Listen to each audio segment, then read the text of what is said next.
Kisah Para Rasul pasal 3 ayat 15 sampai dengan 26. Demikianlah ia memimpin kepada hidup yang telah kamu bunuh, tetapi Allah telah membangkitkan dia dari antara orang mati, dan tentang hal itu kami adalah saksi.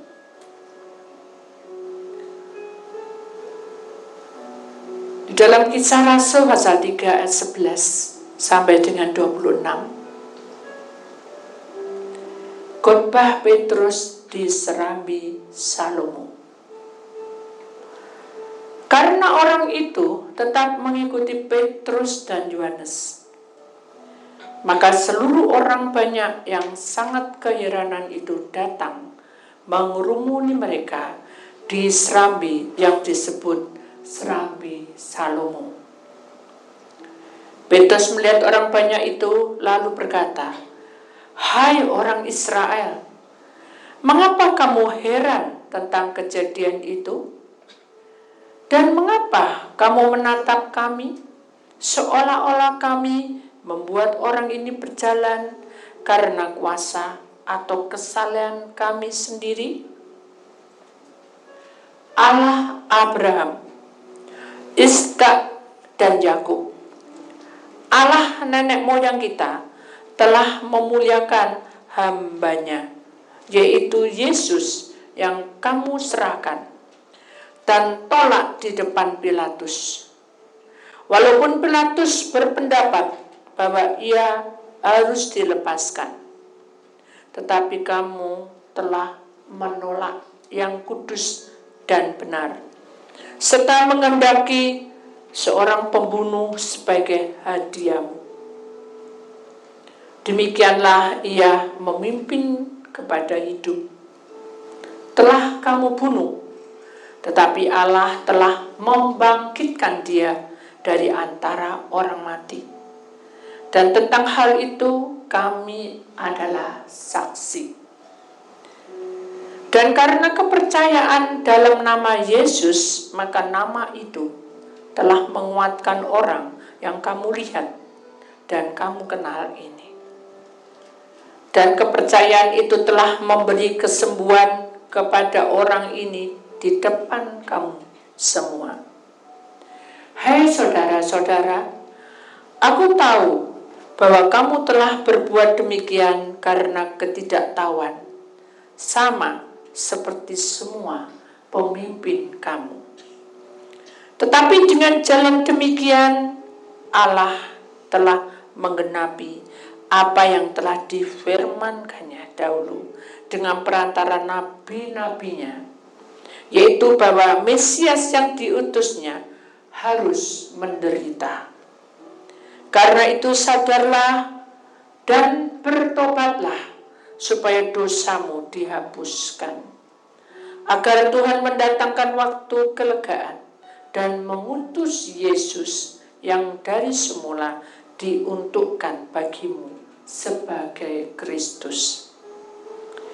Kristus itu harus tinggal di surga sampai waktu pemulihan segala sesuatu, seperti yang difirmankan Allah dengan perantara nabi-nabinya yang kudus di zaman dahulu. Bukankah telah dikatakan Musa, Tuhan Allah akan membangkitkan bagimu seorang nabi dari antara saudara-saudaramu, sama seperti aku. Dengarkanlah dia dalam segala sesuatu yang akan dikatakannya kepadamu, dan akan terjadi bahwa semua orang yang tidak mendengarkan nabi itu akan dibasmi dari umat kita.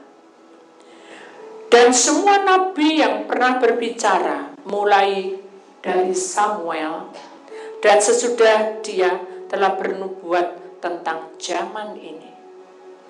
Kamulah yang mewarisi nubuat-nubuat itu dan mendapat bagian dalam perjanjian yang telah diadakan Allah dengan nenek moyang kita, ketika ia berfirman kepada Abraham, oleh keturunanmu semua bangsa di muka bumi akan diberkati. Dan bagi kamulah pertama-tama Allah membangkitkan hambanya dan mengutusnya kepada kamu supaya ia memberkati kamu dengan memimpin kamu masing-masing kembali dari segala kejahatanmu.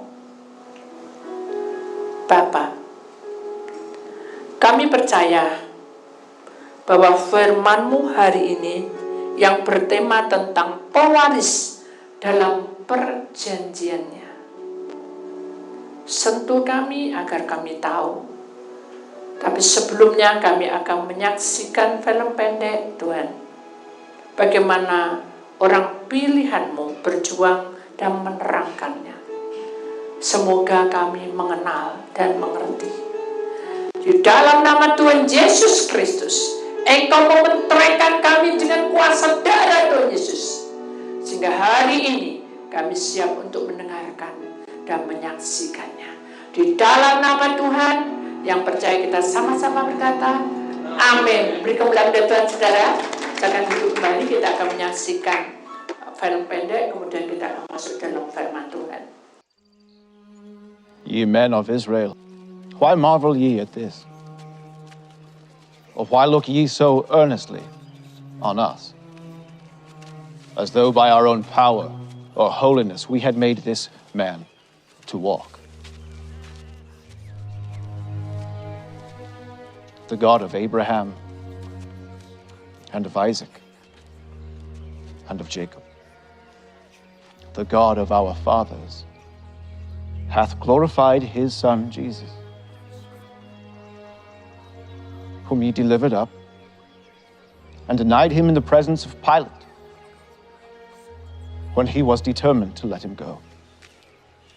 And this man, through faith in his name, hath been made strong, whom ye see and know. Yea, the faith which is by him hath given him this perfect soundness in the presence of you all. Repent ye therefore and be converted, that your sins may be blotted out, when the times of refreshing shall come from the presence of the Lord. And he shall send Jesus Christ, which before was preached unto you, whom ye have crucified, whom the heaven must receive until the time of restitution of all things, which God hath spoken by the mouth of all his holy prophets since the world began. For Moses truly said unto the fathers, a prophet shall the Lord your God raise up unto you of your brethren like unto me. Him shall ye hear in all things, whatsoever he shall say unto you. Take him. Ye are the children of the prophets, and of the covenant which God made with our fathers, saying unto Abraham, and in thy seed shall all the kindreds of the earth be blessed. Unto you first, God, having raised up his Son Jesus, sent him to bless you, in turning away every one of you from his iniquities. Come on. Go. Just nice.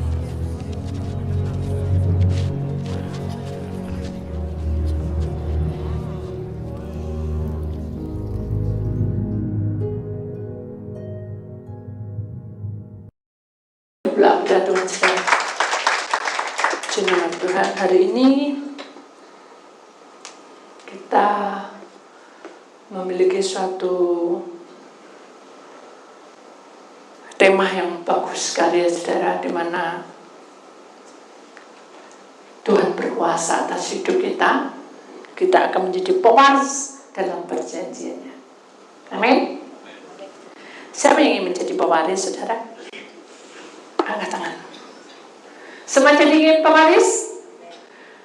Turunkan. Saudara, mari kita akan tahu bahwa orang yang menjadi pewaris itu tidak mudah. Kenapa? Karena kita membutuhkan proses untuk menjadi pewaris. Pertama-tama, Ada 4 langkah saudara yang harus kita lewati. Pertama-tama adalah kita harus percaya. Orang yang percaya itu sudah mendengar, sudah menyaksikan, dan sudah mengerti, ya saudara, bagaimana Tuhan itu banyak memberikan pengertian dan pemahaman, dan bahkan perumpamaan. Tetapi Tuhan Yesus turun ke dunia, Dia akan memberikan hak pewarisnya, di mana perjanjian itu akan menggenapi hidup kita. Pertama-tama, Allah Bapa tidak membiarkan anak kesayangannya tergeletak di dunia yang penuh dengan banyak perkara, karena Allah sangat mencintainya. Ada satu kisah, saudara, di YouTube. Ada seorang anak yang berjalan dengan mamahnya, dan waktu itu mamahnya sedang berbelanja atau sedang bercakap-cakap, tidak ditunjukkan mamanya, tapi ada di sampingnya, karena bajunya ada di situ kelihatan. Tapi dia menghadap ke sana, sedangkan anaknya di dekat kakinya dia. Anak-anaknya sepinggang, mungkin masih 7 atau 6 tahun. Karena dia suka air, saudara, satu ketika waktu itu juga dia membawa yang segi kayu, ya, dia dongkel itu, karena di situ ada saluran gitu air. Dia dongkel, dia buka. Tapi karena pada waktu dia mengangkat itu kan beban atau berat, ya, karena itu dari semen. Sedangkan anak ini kecil, jadi dia terbawa turun. Saat terbawa turun, maka mamanya melihat itu, dia juga ikut terjun, tidak peduli apapun yang terjadi. Saat terjun, semuanya lenyap. Beberapa detik, kemudian semua orang berdiri untuk menolongnya. Yang keluar adalah anaknya, kemudian mamanya penuh basah kuyup dengan kotoran. Itu menandakan bahwa mama sangat mencintai anaknya. Dia rela berkorban untuk anaknya. Demikian juga Allah Bapa. Ketika kita lahir di dalam dunia, masih di dalam perut, ya, masih menjadi benih dalam kandungan, Allah itu sudah memprogram hidup manusia itu, setiap manusia itu bahagia. Tapi di dalam kenyataannya, namanya petani menabur bibit yang unggul, ada yang pendek, ada yang gemuk, ada yang kurus, ada yang kurang air dan segala macam, tapi tetap hidup. Demikian juga hidup kita. Kita seringkali berpikir bahwa seumur hidup kita tidak pernah senang. Kita kerja terus, cari uang banting tulang. Ada juga yang hanya sebentar tapi kita suka cita. Jadi dengan beraneka ragam proses kehidupan manusia itu, Allah tidak menginginkan manusia itu sendiri. Hingga Dia memberikan perlindungan, penjagaan di mana Yesus turun. Tapi kenyataannya apa, saudara?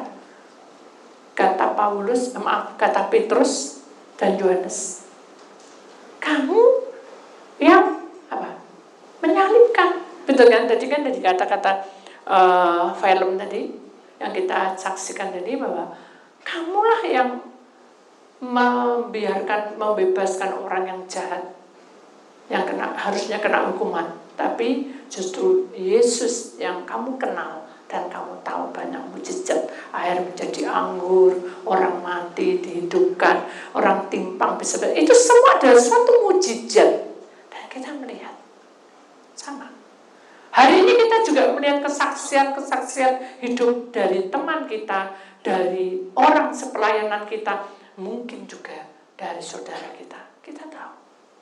Tapi seberapa jauhnya kita harus mengerti bahwa orang yang percaya itu, saudara, jangan dianggap remeh.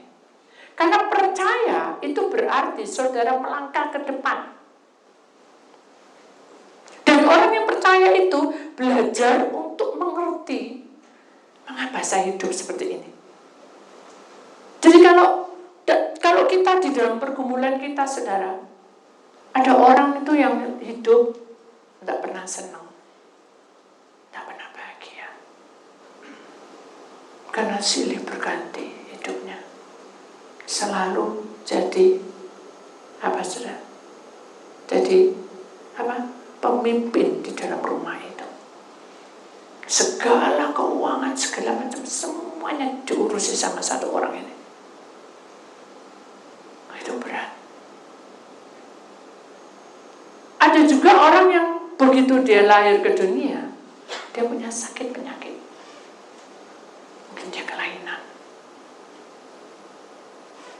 Orangnya memiliki kelainan di dalam jiwanya, sehingga dia harus sekolah di sekolah tertentu, ada di satu tempat yang tertentu. Tapi ada juga orang yang lahir yang tidak kekurangan suatu apapun, tapi kepercayaan yang diberikan oleh Allah tidak dilakukan. Contohnya seperti apa? Sebetulnya hidup kita ini adalah berjuang, saudara. Karena kita tinggal di satu tempat di mana dunia ini adalah fana. Jadi kita juga tahu bahwa kita ini fana. Harusnya kita menata hidup kita untuk ke depan, masa depan kita, dan juga keadaan kita. Proses hidup kita, kalau kita sakit, kita obati. Kalau kita menghadapi banyak masalah, kita jadi tulang punggung dari keluarga, dari zaman yang tidak enak sampai sekarang. Kita syukuri. Itu percaya. Jadi orang yang percaya itu selalu mengandalkan segala sesuatunya bukan pribadinya dia. Kalau pribadinya dia nanti diimbangi dengan teman-temannya, diimbangi dengan orang-orang di sekitar kita, kita akan merasa iri, saudara. Saya ini mati-matian, tapi aku tidak pernah mengalami kebahagiaan. Sekarang kamu bisa mengalami kebahagiaan. Sehingga kita akan merasa apa? Luka. Dan kalau luka, apa yang terjadi, saudara?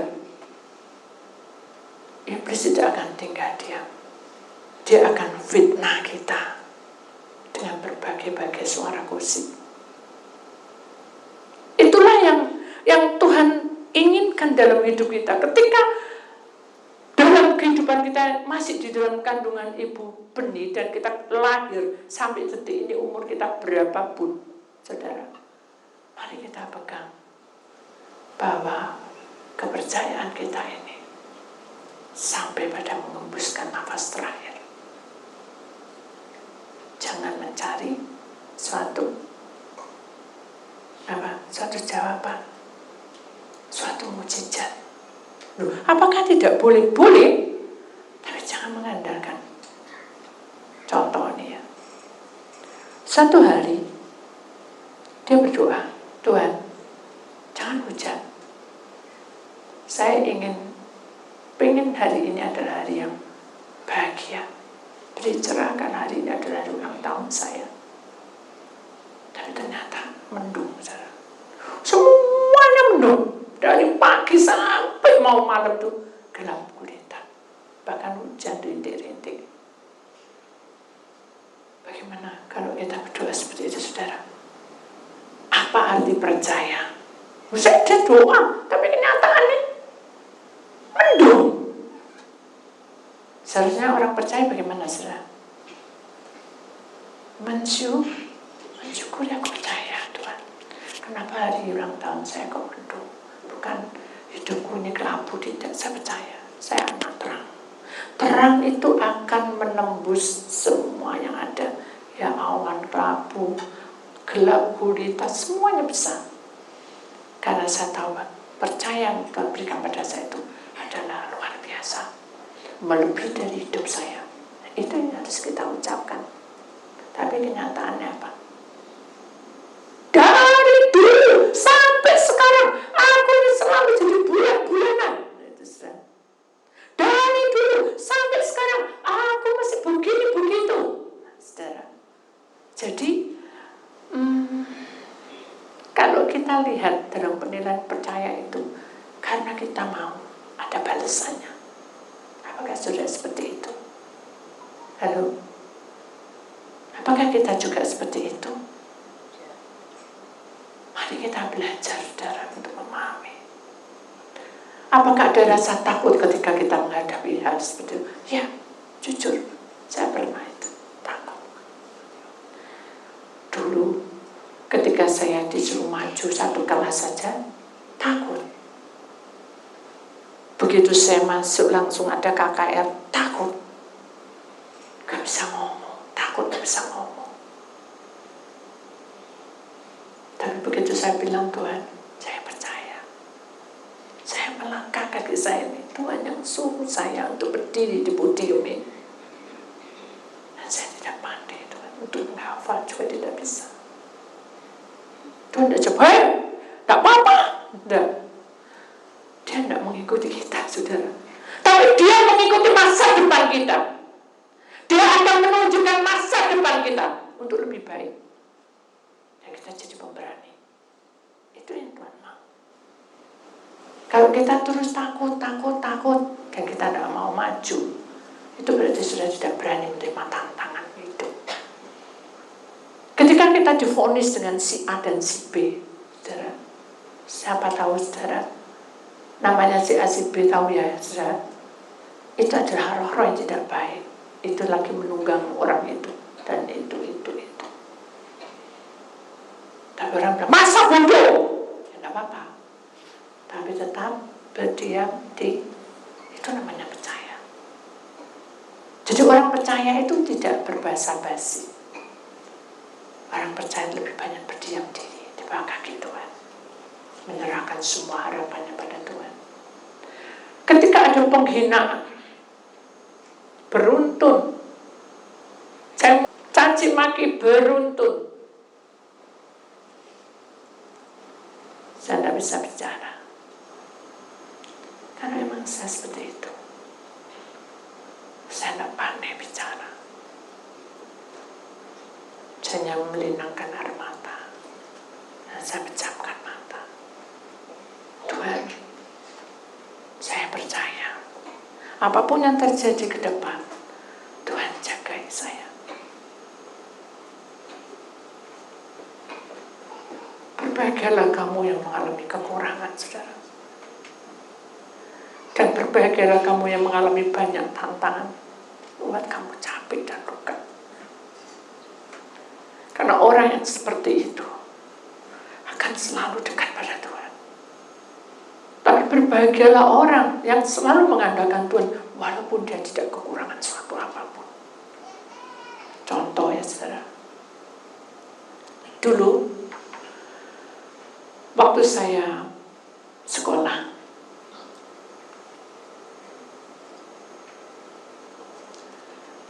kalau mau mengambil atau meminta sesuatu itu meredek dulu, saudara.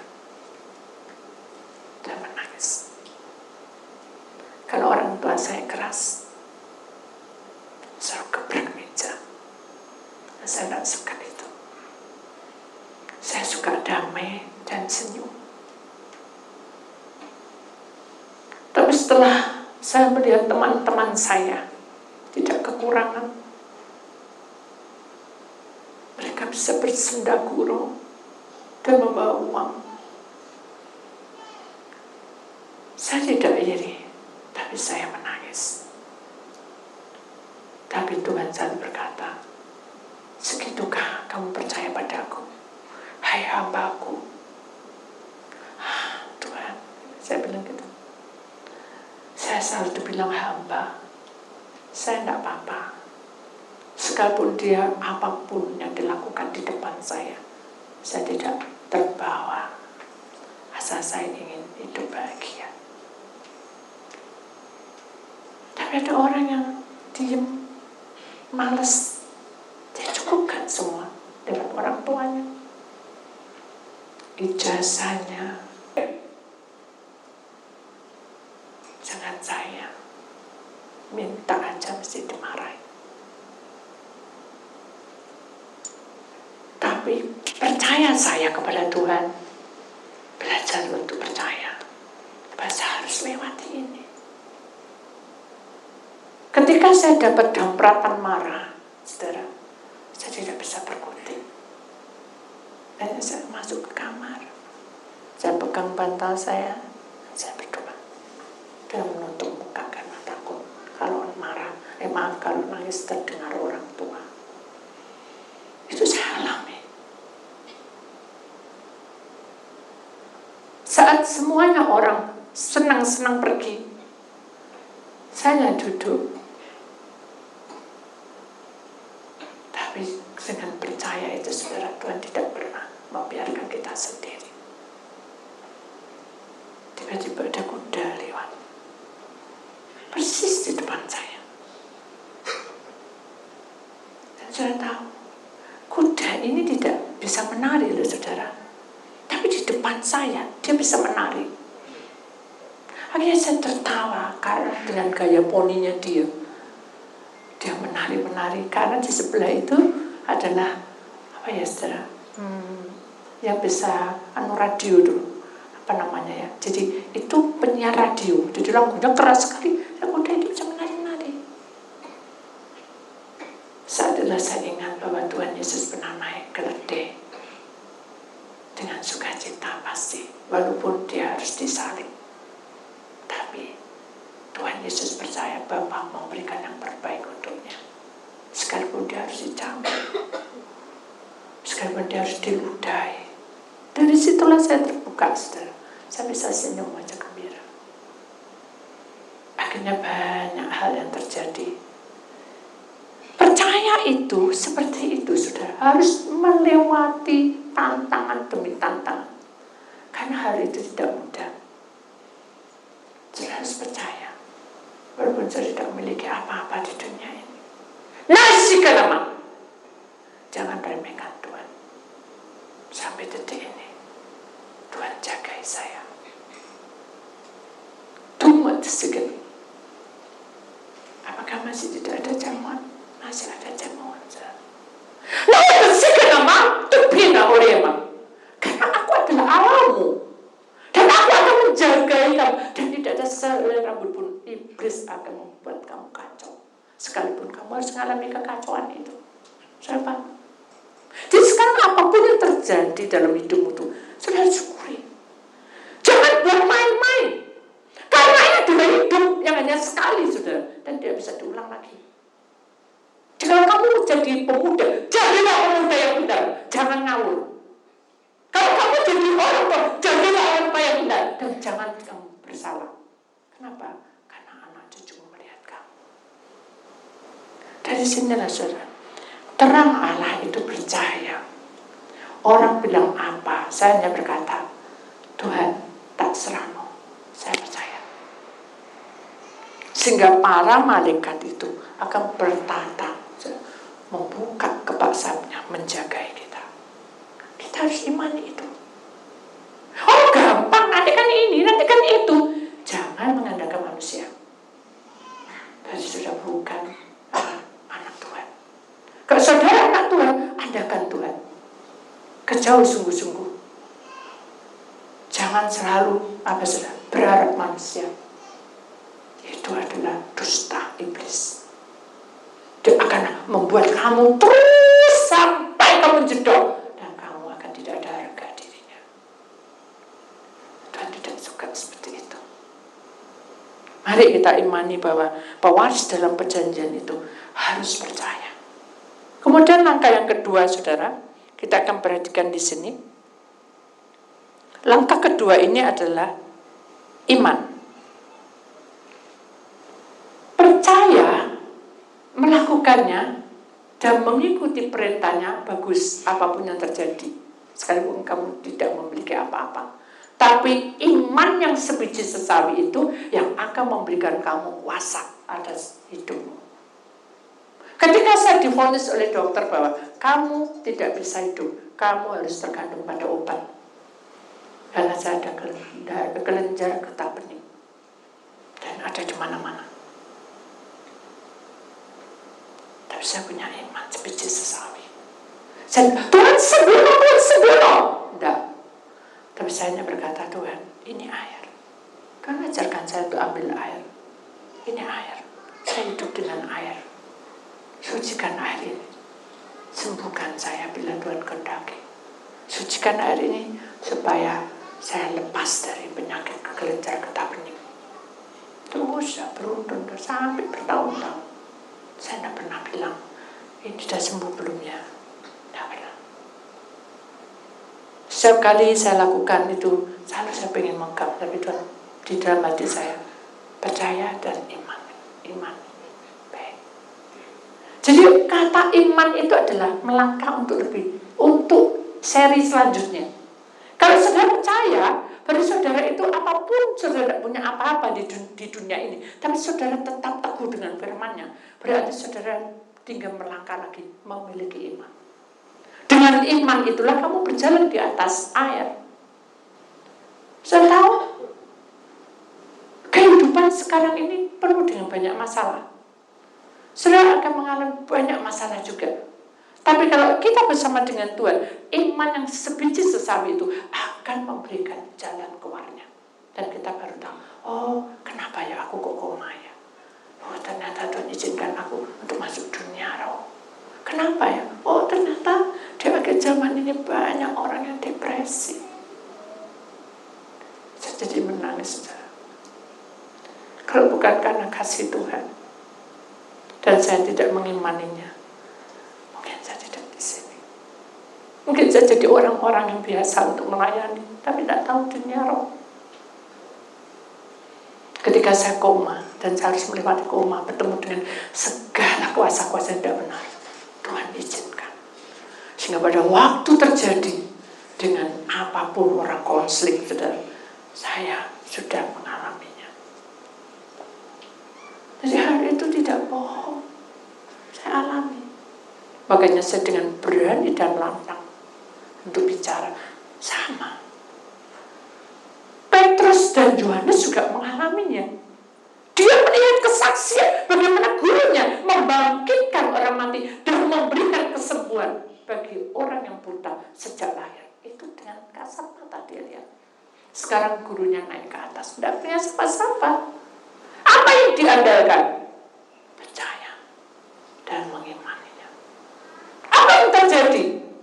Semua orang terbengong-bengong. Kok tahu ya? Kok ngerti ya? Bagaimana dia? Itu karya Tuhan, saudara. Karya Tuhan.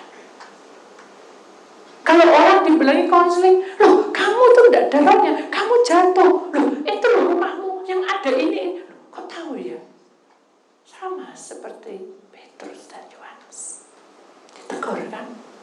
Kenapa kamu kok heran? Itu kuasa Allah. Setiap orang yang percaya dan dengan iman pasti dibuka. Kan kumedesi kamu terpena oleh iman. Kemuliaan Tuhan itu turun di atas kehidupan. Jadilah kamu power, saudara. Jangan jadi kalah-kalahan iblis. Jadilah kamu terang. Supaya apapun yang terjadi di dalam hidupmu, Tuhan akan bisa tolong kamu. Karena kamu dekat dengan Tuhan. Mari buka hatimu. Jangan ceroboh. Ketika di dalam dunia ini, umur kita ini sangat pendek, saudara. Ketika kita memiliki umur yang pendek ini, kita gunakan untuk kemuliaan nama Tuhan. Saya percaya. Tuhan selalu mencintai kita. Dan itu akan benar-benar kita nikmati. Mari buka hatimu. Karena para malaikat ini akan menjaga kamu dari ujung kepala sampai ujung kaki. Orang bilang curiga itu memang ada, saudara. Tapi dengan curiga yang ngawur, saudara, kita akan menjadi bumerang dalam hidup kita. Dan itulah saya. Selalu banyak perkara di dalam dunia ini. Tapi saya takut. Nanti kalau orang ini gini, tak omong lo gini, ini apa? Ada rasa curiga. Percaya enggak? Yang di depan orang itu ini, oh ini. Tapi saya enggak merasa ada sesuatu. Harus saya bicara.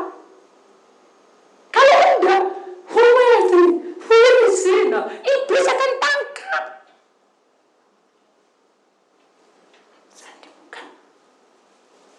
kalau sudah dibuka, kita harus ngerti bahwa Tuhan itu ada di pihak kita. Iman harus berjalan. Jangan coba-coba. Aku tidak kekurangan apa-apa kok. Tahu mamaku selalu kayak gitu kan, sayang sama aku. Tuh.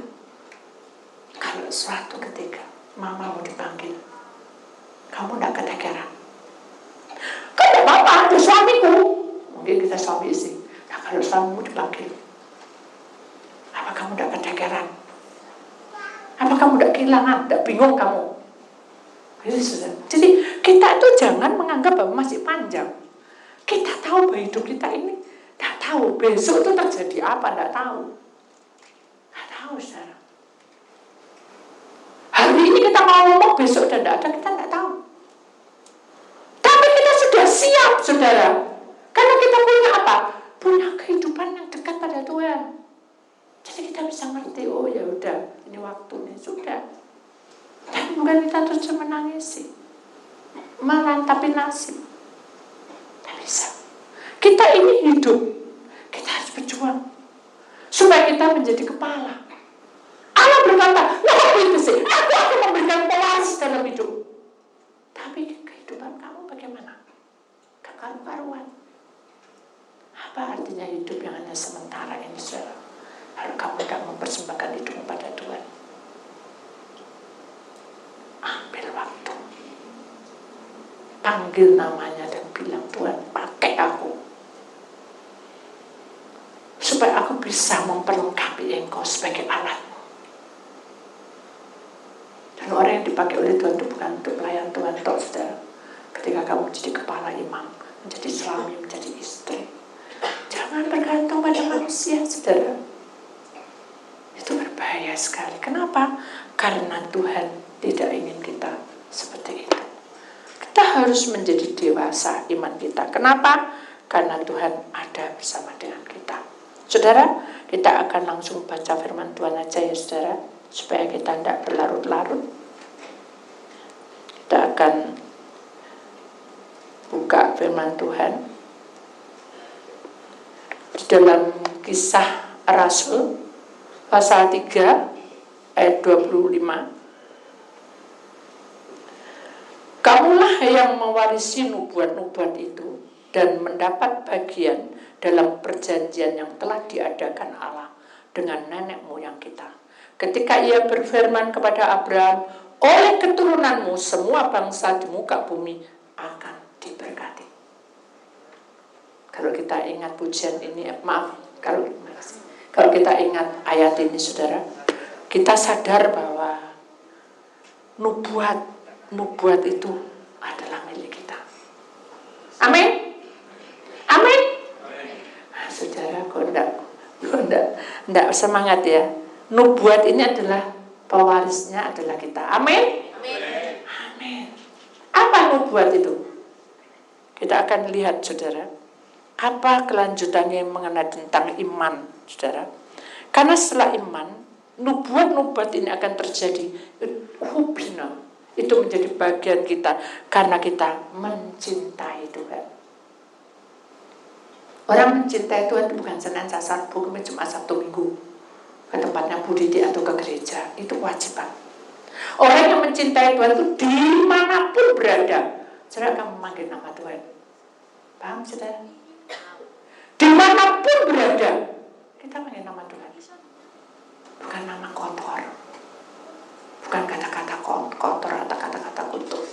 Selama kamu berkata kutuk, maka kutuk itu akan mengikuti kamu. Wah, aku nih hidup nggak pas, nah itu saja. Nggak pas itu kata-katanya nggak enak saja. Maaf Tuhan, ampuni. Mungkin kata-kata apes, putus Tuhan dalam nama Tuhan. Saya harus bilang gitu. Nggak boleh bilang gitu saja. Itu kata-kata yang ringan, bukan kata-kata kotor. Belum kata-kata kotor. Ingat, setiap yang kamu utarakan dari lidah bibirmu, iblis tangkap. Dan dia akan pegang itu. Ketika kamu tidak mampu, dia lemparkan kutu itu kepada kamu. Dan itu terjadi. Banyak kejadian, saudara. Mari, Hari ini kita belajar di dalam Kisah Para Rasul 3 ayat 25 bahwa kita akan mendapat hak waris itu. Nubuat yang diberikan pada kita itu, saudara, nubuat yang luar biasa, yang kita akan alami dalam hidup kita sehari-hari, dan itu tidak sama satu dengan yang lainnya. Dan nubuat apa aja, Bu, yang kita alami? Banyak, saudara. Keuanganmu ada nubuat terjadi. Pernah? Halo? Ada nubuat terjadi dengan keuanganmu? Halo? Ada. Ada. Coba kita susah untuk mengutarakan karena kita tidak pandai bicara. Itu kesaksian hidup. Ada nubuat tentang kesembuhan. Pernah disembuhkan? Nah. Halo? Nah. Pernah. Yang kita tidak saksikan. Betul tidak? Ada nubuat kepenuhan. Apa itu nubuat kepenuhan? Ketika kita menyembah, kita merasakan hadirat Tuhan dan kita berbahasa roh, dan kita diubah oleh Tuhan. Yang tadinya kuat, pikirannya gak karu-karuan. Karena melihat video porno, karena melihat sesuatu yang tidak layak, Tuhan hancur saja. Tuhan itu akan menyucikan hidup kita, sehingga kita betul-betul menjadi satu bagian, menjadi miliknya. Amin. Mari kita imani. Kenapa? Karena malaikat dan Roh Kudus itu selalu menyatu, sudah bersatu di dalam tubuh roh jiwa kita. Tapi kalau kita hanya sekedar berharap konseling tok, atau datang pelepasan tok, saudara, tak cukup. Harus berubah, harus mencintai Tuhan. Amin. Orang yang mencintai Tuhan itu tidak peduli, saudara. Kalau tadi saya bilang, Tuhan, perut saya ini sakit, perih, dari kemarin-malam itu perih. Saya makan juga males, saya makan sedikit aja. Tadi juga makan. Sampai dibilang sama pembantu, tidak ada ikan, Bu, tidak usah nasi toy, karena tidak enak. Jadi rasa nggak enak, perih-perih tidak enak. Tapi saya berserah pada Tuhan. Mengenai tapi Tuhan beri saya obat, sekalipun obat buat saya kurang manjur. Kenapa? Karena saya mau mencintai Tuhan lewat sakit ini. Saya mau menjadi saksinya. Di mana? Di tempat ini saya berdiri. Saya bisa berdiri. Saya bisa membawa firman. Karena kasih Tuhan, karena Dia mencintai saya. Jadi saya ingin membalas kebaikan Tuhan. Sekalipun tubuh rapuh, keadaan beda, tapi kita tetap mencintai Tuhan. Amin. Orang yang mencintai Tuhan ada hubungannya dengan setia. Kalau saudara memandang orang terus, saudara akan luka. Tapi kalau saudara memandang kuasa Tuhan dan urapannya, kita hanya melihat salib yang besar. Dan kita tahu rencana Tuhan itu ya dan amin. Amin. Kalau lawatan Tuhan itu tidak bisa sama. Demikian juga pada waktu pengurapan. Lawatan Tuhan tidak sama. Tapi sulit dibinakan, nama. Tapi aku selalu ada, hidup bersama dengan kamu. Amin. Mari kita imani bahwa kuasa Tuhan tidak pernah berubah. Kemudian langkah selanjutnya selain kita mencintai, saudara, berjalan dalam janjinya. Itu apa? Berjalan dalam janjinya itu adalah sesuatu yang ke depan yang kita tidak tahu. Tapi Tuhan tahu kerinduan kita. Mengalir aja. Kenapa? Karena kita hanya berharap padanya. Dan tidak usah menuntut. Ya saudara. Tidak usah menuntut. Ketika saya bilang, Tuhan, saya ingin loh punya rumah di tempatnya gunung. Nanti mereka bisa konsing datang ke sana lihat pegunungan. Lah enak toh. Kan seneng seger loh. Tuhan berkata apa? Udah jalani aja. Sampai pada titiknya, saya sering berkata, keluar dan lihatlah lampu itu. Adalah kehidupan kamu, selesaikan lampu-lampu itu. Berarti saya harus apa? Harus melayani Tuhan tanpa ada di gunung. Ya saya mendatangi orang-orang itu. sampai detik ini kita bisa pelayanan.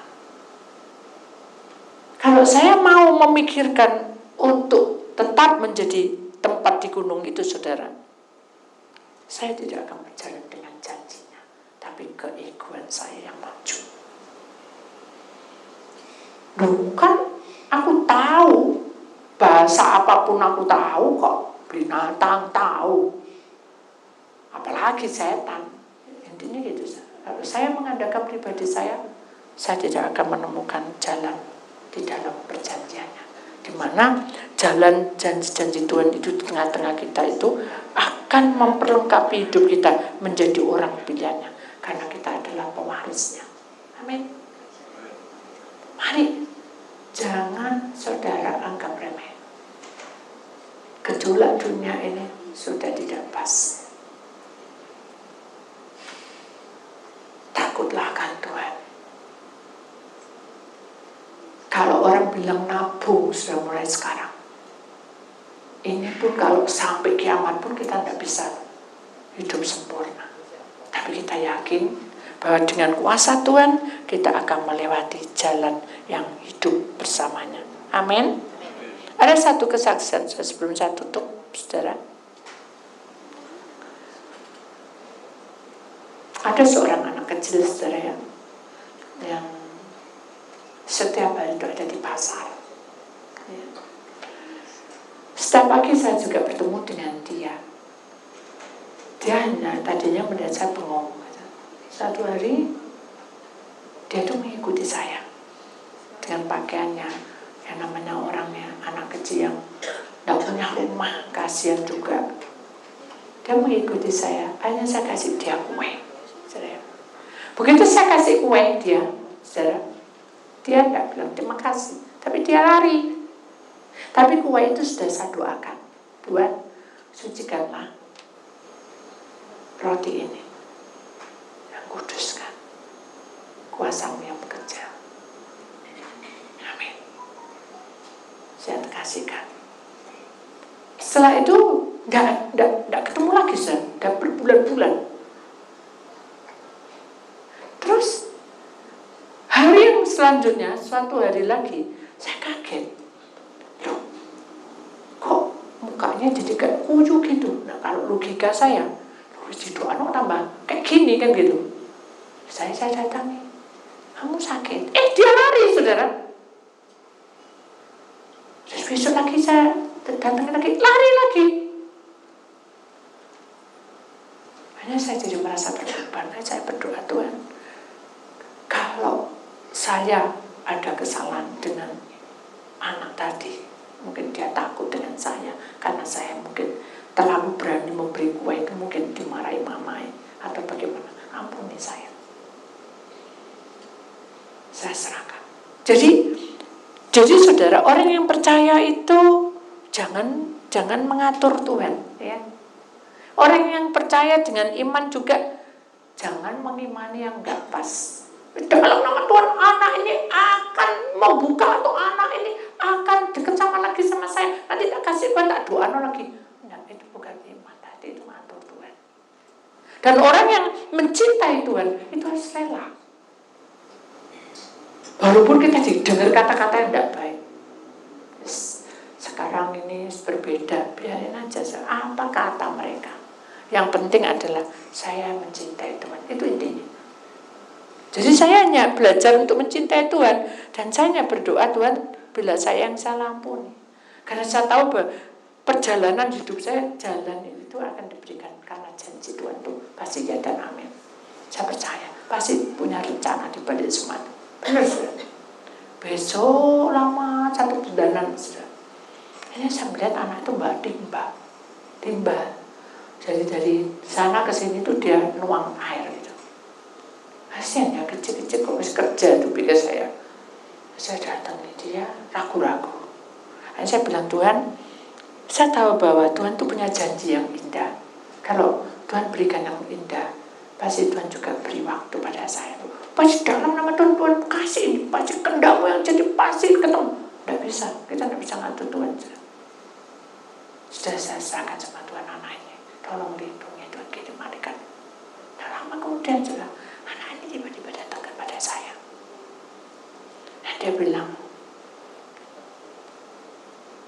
kasih. Matur suwun. Artinya terima kasih. Oh, nggih sami-sami. Saya bilang gitu. Ya. Udah kaget. Loh kok bisa nyauti gitu. Sami-sami katanya gitu. Ya, enggak apa-apa. Berarti kan Tuhan dengarkan doa saya. Ya sudah. Hanya saya bilang, ini ada roti. Saya kasih agak banyak. Tapi dia tolak, saudara. Terus, tidak lama kemudian ada seorang ibu datang. Dan dia bilang, kasihan mama ini. Karena dia sebatang kara. Barusan mamanya meninggal. Meninggal? Iya. Karena dia kena kanker. Oh ya, anak kita datangi sudah. Kita datangi. Saya melihat rumahnya juga tidak pas. Semuanya tidak pas. Sudah kasihan dia di situ. Hanya saya bilang gini, Tuhan, apakah anaknya harus ikut saya gitu? Biar dia jadi ikuti, kita bisa tolong dia. Tapi Tuhan tidak ada jawaban. Tidak lama kemudian saya melihat ada satu penglihatan bahwa di sebelah sumur itu ada seorang ibu, dan ibu itu terus panggil-panggil kayak memanggil-manggil. Jadi kalau enggak gini ya gini, kalau enggak gini gini. Saya bilang, sumur apa ya? Kalau setan enggak kayak gitu. Akhirnya saya berdoa, Tuhan apa yang saya lakukan? Saya puasa saja. Setiap kali saya melewati, saya sengaja lewat situ, tapi saya tidak kelihatan ibu tadi. Tapi setiap kali saya bertemu dengan anak ini, selalu ada. Akhirnya saya berdoa, Tuhan tak serahno semuanya. Apa yang terjadi? Tuhan buka.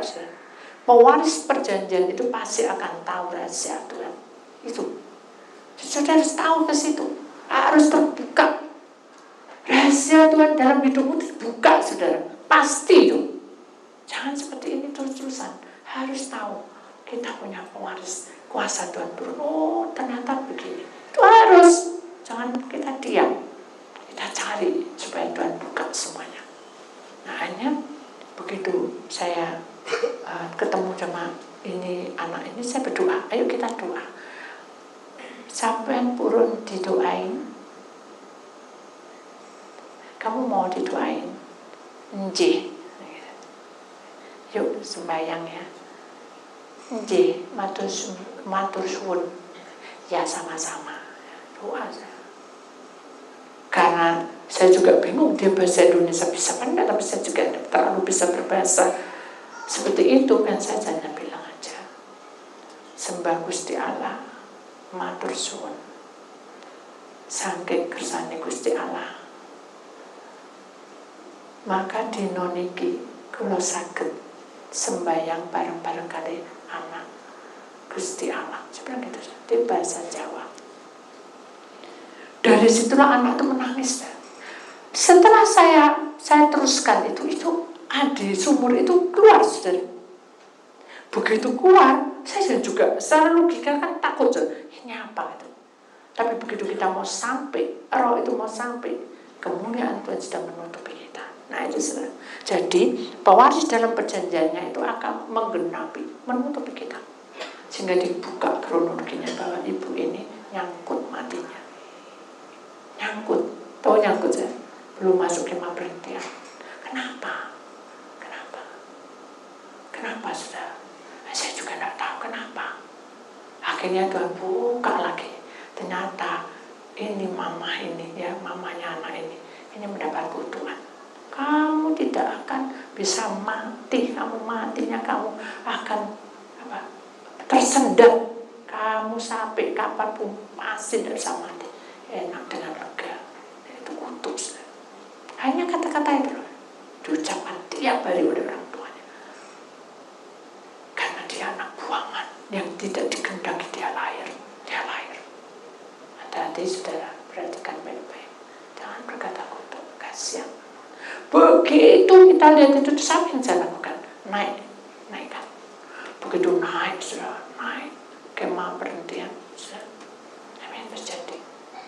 Anak ini lega. Ada satu sukacita, mukanya sudah berbeda. Ada yang suram, berbeda sekali. Ternyata kalau kita memiliki untuk orang tua, untuk anak, untuk apa, itu mempengaruhi kita, karena darah daging. Begitu dilepas anak ini sudah berbeda cerdas kan, ceria, bisa sekolah, disekolahkan orang, gitu. Tuhan itu luar biasa. Sama ini ketutup, sudah tidak bisa kemana-mana, terus begitu hidupnya. Apa saudara pengen kayak gitu? Tertutup? Enggak tuh saudara. Dibuka kan gitu. Betul enggak? Dibuka semua kehidupan kita, kronologi dibuka. Ya enggak sama Bu Titik, loh enggak. Dirimu sendiri dengan pribadi dengan Tuhan akan dibuka. Amin. Amin. Percaya bahwa apapun yang terjadi dalam hidupmu pasti Tuhan membuka rahasia itu tanpa saya. Karena itu semua orang akan mendapat. Mari kita akan buka satu kata-kata yang indah di sini. Melangkah dalam ketulusan hati dalam bayangannya, kita berdiri teguh dan berserah dalam firman-Nya. Kita temukan petunjuk sejati sebagai pewaris perjanjiannya. Saudara, imani bahwa melangkah untuk tulus hati terus ada dalam hidup kita. Supaya apa? Supaya di dalam hidup kita, tubuh roh jiwa kita, itu bayangan yang tidak terlihat itu akan berdiri teguh berserah pada firman-Nya. Amin. Dan kita temukan petunjuk yang betul-betul dari Allah sejati, sehingga sebagai pewaris perjanjian kita akan merasakan dan menikmatinya. Amin. Mau merasakan? Mau? Amin. Amin. Ya apa Bu carane? Ya itu tadi saudara. Berserah semuanya. Ya, kita imani, kita percaya, kita mengimani, kita mencintai Tuhan, dan kita mau masuk di dalam kebenaran Allah. Jangan mengandalkan kepintaran, jangan mengandalkan apapun yang saudara punya. Tuhan tidak ingin itu. Tuhan hanya ingin hatimu menjadi miliknya. Amin. Amin. Puji nama Tuhan. Itulah firman Tuhan. Kita akan sudahi firman Tuhan.